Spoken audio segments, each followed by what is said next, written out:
The first 7 issues of the projected 30-issue series adapts material that comes from Gunslinger and from Wizard and Glass, primarily because we're effectively doing Roland's life story, and those 2 books contain major pieces of Roland's life history.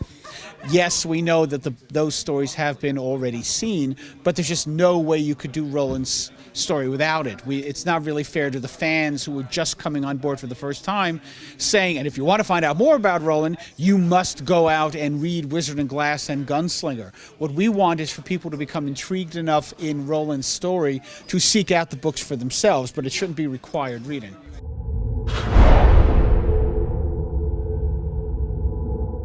Well, first off, my trepidation over adapting a work as near and dear to Stephen King's heart as The Dark Tower. I mean, it's purely my opinion, but it seems to me The Dark Tower is easily his most personal work, certainly central to so much of his opus.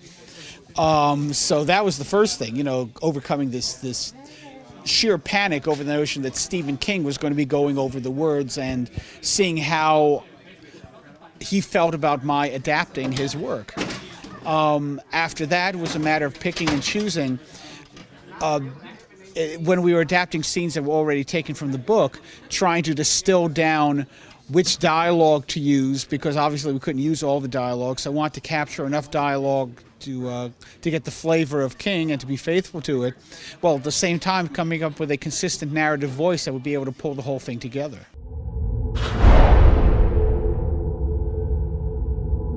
The fundamental story of the comic book, the basic plots were beaten out by Robin Firth, a longtime assistant to Stephen King and probably the foremost expert in the world of The Dark Tower.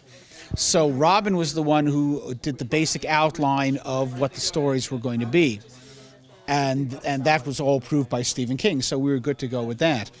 What I did was, in terms of things to be approved by Stephen King, I created a sort of unseen narrator for the series, someone who doesn't actually exist within the book, but provides a narrative voice so that it could take the sequences that are taken directly from the book, the sequences that are completely created whole cloth for the comic book series, and weave the entire thing together.